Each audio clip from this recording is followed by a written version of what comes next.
গানটা শুনলাম, স্বাধীনতার সংগ্রামের সেই ৯ মাস। আমার মনে হয় প্রতিটা দিন আমার কাছে এক একটা ইতিহাস। আমি স্বাধীনতার বাংলাদেশের স্বাধীনতা যেমন একটা নতুন দেশকে জন্ম দিয়েছে, আর আমি আমার মাঝে আমি আরেকজনকে দেখতে পেয়েছি। আমি প্রকৃতভাবে ক্রিকেট খেলতাম, ডান গুলি খেলতাম, রাস্তায় আহ, রিক্সার চাকা দিয়ে একটা চাকা ঘোরাতাম এবং বিয়ারিং দিয়ে একটা ছোট গাড়ি বানিয়ে সেটার মধ্যে বসে পিছন দিয়ে আরেকজন ঠেলতো। সেই লালবাগ, পুরো লালবাগ এলাকাটা পোস্তা হয়ে কিল্লামোড় হয়ে আমরা লালবাগ চৌরাস্তা হয়ে আবার আমাদের গলিতে ঢুকতাম। এত রিক্সা ছিল না, তবে বোলগাড়ি ছিল, যেটা গরু গাড়ি। দুটা গরু দিয়ে, দুই চাকা দিয়ে মানুষ ঠেলা গাড়ির ব্যবহার করত, সেটা বোলগাড়ি বলে। এবং ঘোড়া গাড়ি ছিল, এবং মাললজ্ঞা বলে এক বুড়ো লোকরা আমরা খুব খুব চেতাতাম। লোকটাও অজস্র বাজে গালাগালি করত। আরেকজন ছিল পাগলি, আমাদের লালবাগ মাঠের ভিতরে থাকতো পাগলি। তাকে এলি বললেই ইলা ইলা বললেই সে চেতে যেত। সেই 10 ইঞ্চি ইটা নিয়ে সে মানুষকে দৌড়াতো। ইলা। এই যে আমার পিছনে যে লালবাগ মাঠটা, এই লালবাগ মাঠটা ঘেরা, এটার ঠিক দক্ষিণ দিকে একটা বিশাল কাওয়াটুটির গাছ ছিল। ওই কাওয়াটুটির গাছের নিচে দুইটা মাজার এখনও আছে, জানা আজও অজানা সেই মাজার দুটো কার। তো সেই মাজারের উপরে একটা বিশাল কাওয়াটুটি গাছ, যেটার নাম আমরা জানি না, অনেকে মোটকিলা গাছ নাকি বলে। সেটা কাকে ফলটা খেত, কালো রঙের একটা জামের মতো হতো। সেই বিশাল গাছের নিচে একটা টিনের ঘরে সেই পাগলি থাকতো, ইলা পাগলি থাকতো। তো সেই 69-70-এর সময় লালবাগ মাঠের যে একটা পরিবেশ, সেখানে আমরা, এই আমার পিছনে যে ছবিটা, সেটা ঠিক ওই সময়ের কথা বলি। তো সেই সময়ে সেই মাঠের ভিতরে ওই বটগাছ ছিল, বটগাছের নিচে কতগুলি লোক জুয়া খেলতো, তাস তাস খেলতো দুপুরবেলা। কেউ নির্জন জায়গা, কেউ যেত না। তো ওইখানে ওরা কার্ড খেলতো। এবং ওরা, আমার মনে হয় সব চকবাজার লালবাগ এলাকার ব্যবসায়ী, মাছের ব্যবসায়ী, সকালবেলা তাদের ব্যবসা শেষ করে সারা দুপুর তারা ওখানে কার্ড খেলতো। এই নিয়ে পুলিশরা দৌড়াদৌড়ি করতো, মাঝে মাঝে ওরা সব টাকা পয়সা ফেলে এদিক ওদিক দৌড়াদৌড়ি ছুটাছুটি করতো। একটা বিশেষ মুহূর্ত আমাকে আমাকে মহামানব বানায় নাই, তবে মহামানবের হৃদয়ে যে কি সাগর উত্থলিত হয় তা আমি বুঝতে পেরেছি। মহামানবের ওরা মানবিকতার যে, মানুষের যে আত্মার খোরাক, তা হলো আমার মা। আমার মা বোরখা পরতেন, এবং সে বোরখা বোরখা দ্যাট মিন্স কালো একটা গাউনের মতো, গলার দিকে পুঁতির মালা ছিল। তো মাথার মধ্যখানে আরেকটা পার্ট ছিল, সেই পার্ট থেকে আবার একটা ছোট্ট রুমাল সামনের দিকে পড়ে যেত, সেটা দিয়ে মুখটা ঢেকে দিত। সেই বোরকার ইতিহাস বলি, মহামানবের মানবতা যে আমি শিখেছি আমার মার কাছ থেকে, আমি এটা গল্পের মাধ্যমে বলবো। যেদিন আমি প্রথম 1988 সালে লিবিয়াতে আমি চলে আসি, তখন আমার মাকে বললাম যে, মা, how it possible without you, আমি কিভাবে থাকবো? তখন মা আমাকে বলেছিল যে, আমার মতো বয়স্ক মহিলা যাদেরকে পাবে তাদের সম্মান করবে, তাদেরকে ভালোবাসবে, তাদের সেবা করবে, তাহলে আমার সেবা করা হলো। সেই মায়ের যে একটা উপদেশ, যে বাণী, আমি সেই মহিলার উপকার করি নাই, কিন্তু আমার টোটালি জিনিসটা ফিলিংসের ভিতরে চলে আসছে যে মানবতা কী জিনিস। সেই মা একদিন, রাধারমণ এসছে সেই জিঞ্জিরা থেকে এপ্রিলে ওর বাড়িটা দেখার জন্য লালবাগ এলাকায়। তখন পুরো পাকিস্তানি আর্মিরা আমাদের এলাকাটা স্কোয়াড করে রেখেছে। যেহেতু রহমতুল্লাহ স্কুলে একজন পাকিস্তানি ক্যাম্প বানিয়েছে, সেই হেতুতে লালবাগ এলাকাটা পুরোটা থমথম, এবং ওইখানে অনেক গেরিলারা প্রায়ই অ্যাটাক করতো, তার জন্য আর্মিদের সেখানে আনাগোনা। আমাদের বাড়িটা ছিল লালবাগ মাঠের ঠিক পশ্চিম সাইডের প্রথম সারির বাড়ি, টিনের ঘর, চারিদিকে পাশে কারখানা, চারিদিকে বাম দিকে এক গোয়াল বাড়ি, ডান দিকে এক বিহারি বাড়ি, পশ্চিম দিকে এক বিহারি বাড়ি। তো হিন্দুরা তো সব পলাতক। তো মার্চ কি এপ্রিল, না আরও দেরি হবে, মে মাসে পাশের বাড়ি এক গোয়ালার ছেলে, নাম হলো রাধারমণ, তার বাড়ি দেখতে আসছে সে জিঞ্জিরা থেকে। তো সন্ধ্যা রাত্রে সে যখন লালবাগ এলাকায় চুপি সারে বাড়িতে আসে, তখন সামনের বাড়ির দোতলা এক বিহারি মহিলা চিৎকার করে ওঠে, মালওয়ান আয়া মালওয়ান, ও যে মালওয়ান, ধরো ধরো উসকো, মারো মারো, চিৎকার আরম্ভ করেছে। তো ওর চিৎকারে আশেপাশে সব বিহারি লোকেরা সব বারান্দায় এসে পায়চারি করতেছে এবং দেখতেছে কি আসলো, কি লেনদেন। ওদিকেতে রাধারমণের অবস্থা মাঠা, সে এদিক, আমি মনে হইতেছে যে একটা ঘরে দরজা বন্ধ অবস্থায় ইঁদুর যেভাবে লাফালাফি করে, কোন দিকে পালাবে, দক্ষিণে উত্তরে নানা রকম সে ফাঁক ফোকর খুঁজতেছে। যদিও দরজা সামনে আছে, কিন্তু ইঁদুর সেই দরজার তার মাথায় ঢুকে নাই। ঠিক রাধারমণ আমাদের বাসায় ওই প্রাচীর টপকায় আমাদের বাসায় ঘুরে এসে ঘোরাঘুরি করতেছে। কি হবে, এদিকে চিৎকার করতেছে সব বিহারিরা। তো আমাদের বাসায় যখন ঢুকে, তখন রাধারমণ মাকে দেখলে, জেঠিমা ওরা তো দেখে ফেলাইছে।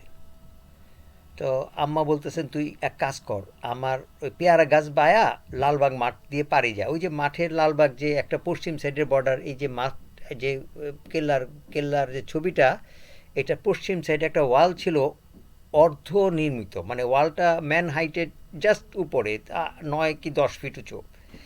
ইচ্ছা করলে সেটা টপকানো যায়।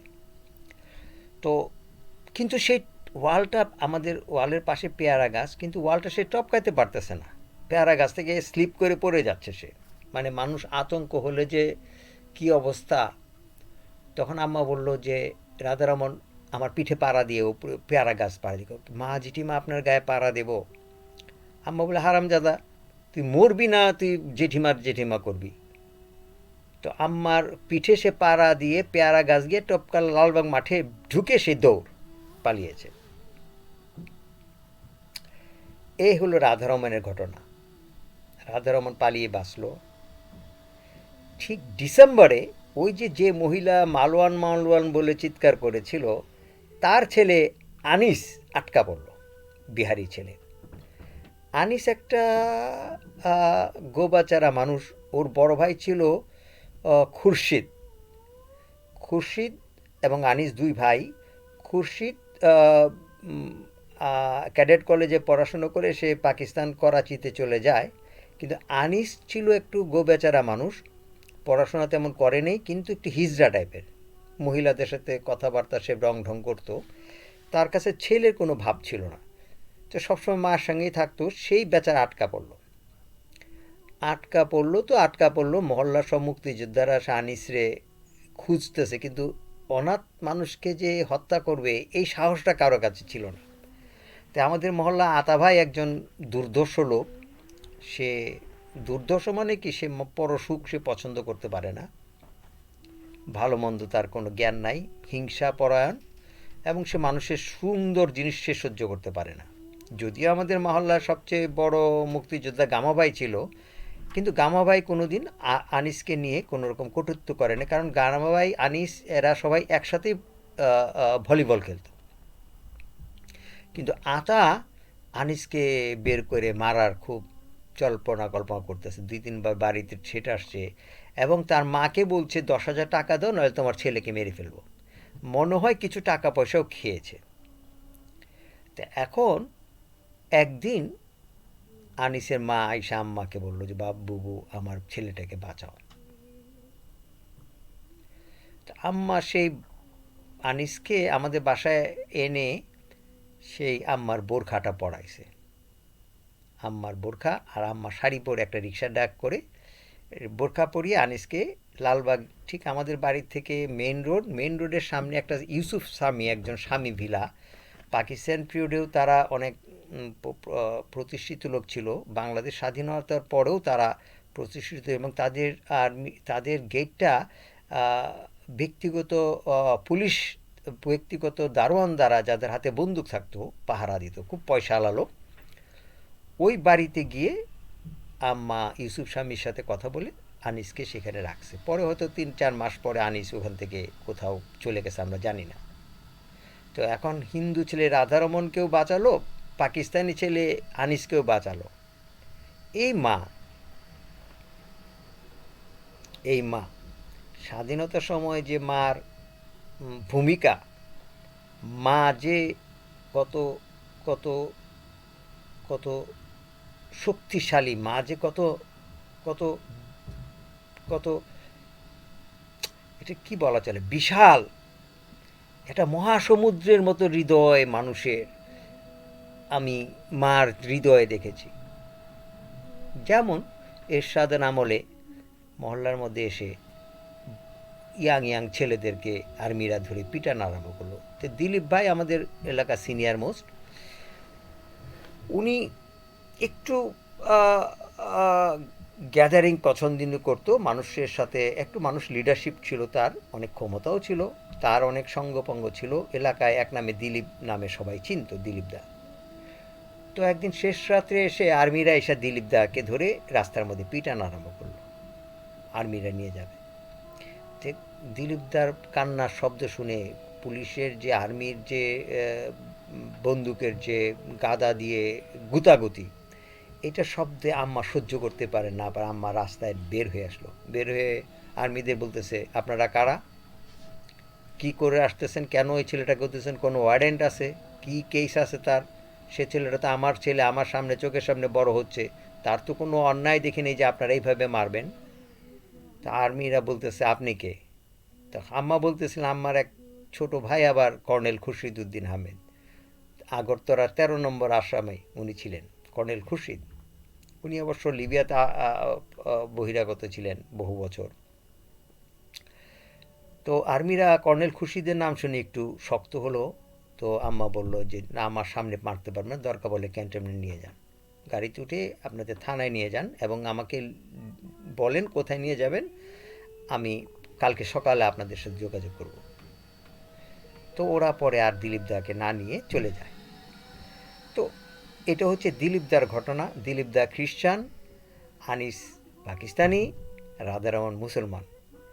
একটা মা যে প্রত্যেকটা ধর্মের লোকের কাছে যে একটা মা, আহা, আমি মেক্সিম গোর্কির মা পড়েছি। তো মেক্সিম গোর্কির মা মদপ্য হাজব্যান্ডের সংগ্রামী যে মা, সে অভাবীর যে মা, এটা একটা একটা একটা একটা সত্যিকার একটা মনোমুগ্ধকর চরিত্র। কিন্তু আমার মার চরিত্রটা আমি দেখি একটা মহাদুর্গের মতো। দুর্গা যেমন 10 হাত দিয়ে মানুষকে সেবা শিরিষা করতে চাচ্ছে, আমার মা নিজের সন্তান তো দূরের কথা, এলাকার সমস্ত সন্তানদের কাছে আম্মার কাছে সমান সমপর্যায়। সেই আমরা সবাই এখন ঢাকা শহর থেকে পলাতক, আর্মিদের উদ্দেশ্যে আমরা লালবাগ ছেড়ে আমরা গ্রামে চলে গেলাম। আম্মা মাস অন্তরে একবার ঢাকা শহরে আসতো রেশন শপের রেশনিং কালেক্ট করার জন্য। সেই চিনি, গম, চাল এগুলি নেওয়ার জন্য। সেই দুপতারা থেকে মেইন রোড হয়ে মঈন কোম্পানির বাস চড়ে সেই ড্যামরা ঘাট আসতো। ড্যামরা ঘাটে নৌকা গুদারা পার হয়ে বাওয়ানি জুট মিলে আর্মিদের ক্যান্টনমেন্ট, সেই ক্যান্টনমেন্ট আর্মিদের সামনে দিয়ে ক্রস করে সেই যাত্রাবাড়ি হয়ে লালবাগ এসে সেই রেশন নিয়ে আবার ব্যাক মার্চ, এই মহিলা একা। তো একদিন কি উদ্দেশ্যে বা কেন জানি না আমি আমার মার সঙ্গে আসলাম। সেই গ্রাম থেকে মায়ের সঙ্গে আসতেছি, আর্মিরা যথারীতি ড্যামরাতে আটকালো। আটকায় আম্মাকে সার্চ করলো, আমাকেও সার্চ করলো, ব্যাগের ভিতরে কি আছে দেখলো। তা আম্মাকে বলতেছে যে কেন তুমি ঢাকা যাচ্ছ। আম্মা খুব অপকপটে উর্দু কথা বলতে পারতো, কারণ আমার আশেপাশে যারা মহিলা ছিল তারা উর্দু কথা জানতো, বলতো। বিহারি অবশ্য, ওরা পাকিস্তানি ছিল না, দে আর ফ্রম ইন্ডিয়া, এবং দে আর রিচ বিজনেসম্যান। আমরা তাদেরকে বিহারি বলতাম। আমারও বন্ধুবান্ধব কয়েকজন বিহারি আছে। তারা পাকিস্তানি চিন্তা ভাবনা করতো না, তারা অনলি ফর চিন্তা করতো মানি। মানি ছাড়া তাদের কোনো সেকেন্ড থিং ছিল না। তো আর্মি এক অফিসার নিতান্তই আমাদের আটকিয়ে ফেলবে, এরকম একটা পরিবেশ। তখন আম্মা বলল যে तुम तो बच्चा बेटा आदमी है, तुम्हारा बॉस को সিনিয়র को बोलाओ। তো ওই আর্মি জুনিয়র অফিসারটা চিন্তা করলো যে এটা কী ব্যাপার। তখন এক মেজর আসলো ক্যাম্পের ভিতর থেকে, এসে জিজ্ঞেস করলো হোয়াট হ্যাপেন্ড। তো আম্মা বলতেছে দেখো আমার এরকম ছোটো ছোটো বাচ্চা, দে আর হাংরি, তারা গ্রামে না খেয়ে আছে, তাদেরকে খাওয়ার জন্য আমি ঢাকা শহরে যাচ্ছি। এই যে আমার রেশন কার্ড, এখান থেকে আমি রেশন কালেক্ট করব, তারপর আমি দেশে যাব। আর্মি অফিসার সে বলল যে কেন এই মহিলাকে তোমরা এতক্ষণ আটকে রাখছো, যাও ওকে স্কটিং করে যাত্রাবাড়ি পর্যন্ত পৌঁছায় দিয়ে আসো। সে একটা লম্বা রাস্তা ড্যামরা ডিএনডি প্রজেক্ট থেকে। আমরা সে আম্মার কথোপকথনে দেখলাম আম্মার যে সাহস, আম্মার যে স্পিকিং পাওয়ার, আম্মা যে কনভিন্স করতে পারে। ওই বাচ্চা আর্মি অফিসারকে বলতেছে তুমি অনেক ছোট বয়স, তোমার সাথে কথা বলবো না, তুমি তোমার বড় সিনিয়রকে ডাকো। সেই সিনিয়র যখন আসলো, আম্মা যখন ওর সাথে কথা বললো, এই কথাগুলো কিন্তু জুনিয়র ছেলেটাকেও বলতে পারতো, কিন্তু আম্মা তার সাথে কোনো কথা না বলে সেই সিনিয়রকে বলে, আর আমি সেই সঙ্গে ছিলাম। আমরা ঢাকা শহর থেকে সেই চিনি, গম, তেল এগুলা সব কিছু নিয়ে আবার আমরা গ্রামে ফিরে আসতাম। তো এই যে একটা সংগ্রাম, একটা বন্দুকের সামনে দিয়ে ঢাকা আসা এবং সেই যাওয়া, আমার মনে হয় একমাত্র আমার মাই 9 মাসে প্রত্যেক মাসে ঢাকা শহরে আসতো এবং রেশনিং নিয়ে যেত। এবং দেখতাম ডিএনডি প্রজেক্টের সামনে লাশগুলি সব ফুলে ফুলে ঢোলের মতো হয়ে পুলে বাতাসে দুলতেছে, লাশগুলা ফুলে এডে এদিকে উঠতেছে। আমার যে এই সমস্ত লাশ দেখে ভয় তো আমার একেবারে জড়সড় হয়ে যেতাম। এই মানুষকে এভাবে দড়ি বেঁধে 8-9 জন লোক এভাবে মেরে খালের মধ্যে ফেলে দেওয়া, কি দিন সেদিন দিন আমার দিন। যাই হোক, সন্ধ্যার পরে যখন আমরা গ্রামে বসতাম, সেই খালেক চাচার কবিতা আবৃত্তি, আমি আবৃত্তির সম্বন্ধে আমার কোনো ধ্যান ধারণাই ছিল না। আর ওই চাচি রবীন্দ্রসঙ্গীত, আধুনিক গান শুনতাম একটা সামাজিক সাংস্কৃতিক পরিবেশে, আর চাচা আবৃত্তি করতেন। সেই দিনই আমি আবৃত্তির যে একটা রস, আবৃত্তির যে একটা গভীরতা, আমি সেই অল্প বয়সে বুঝেছিলাম যখন শুনেছিলাম যে এ কথা জানিতে তুমি ভারতের ঈশ্বর শাহজাহান। এই যে শাহজাহান কবিতাটা চাচা আবৃত্তি করত, আমি আমি যখন তাজমহল তৃতীয়বার দেখি, তখন সেই চাচার আবৃত্তিটা আমার মনে হচ্ছে তার তাজমহলের চেয়েও শ্রেষ্ঠ। একজন রবীন্দ্রনাথ, একজন রাজার ভিতরে যে একটা আকুতি, রাজার যে একটা অনুভূতি, একজন কবি কিভাবে আবৃত্তি করেছেন, তাজমহল যতদিন থাকবে শাহজাহান কবিতা ততদিন থাকবে। আরেকটা কবিতা আমাকে বিশেষভাবে উদ্বুদ্ধ করেছিল প্রশ্ন, ভগবান তুমি যুগে যুগে দূত পাঠিয়েছ বারে বারে দয়াহীন সংসারে, তারা বলে গেল ক্ষমা করো কর সবে, ক্ষমা করো বিদ্বেষ নারে। এই যে ভগবানের কাছে যে প্রশ্ন, এই প্রশ্নের আবৃত্তি, খালেক চাচার যে থমথমে গলা, একটা শুকনো মতো লোক, সিগারেট খেতেন, পাঞ্জাবি পায়জামা পরতেন, কিন্তু যখন উনিকে আবৃত্তি করতেন, আমি কোনো দিন এইরকম শব্দ কোথাও শুনিনি। দরাজ কণ্ঠে সেই যে শব্দ, উচ্চারণ, আর পংক্তিগুলার ভিতরে যে একটা অনুভূতির সাথে যে স্টপিংটা, একটা একটা ছন্দ বলার পরেও চুপ করে থেকে আবার আরেকটা শব্দ তুলে করা, আমার মনে হচ্ছে যে একটা একটা পদ্মা নদীর ঢেউ যেমন একটার পর একটা খালি আশ্রিয়ে পড়তেছে, আর কবিতার আর শব্দগুলোর জন্য আমার হৃদয়ে সেভাবেই আশ্রিয়ে পড়ছে, প্রত্যেকটা শব্দ আমি শুনতে পাচ্ছি। ধন্যবাদ।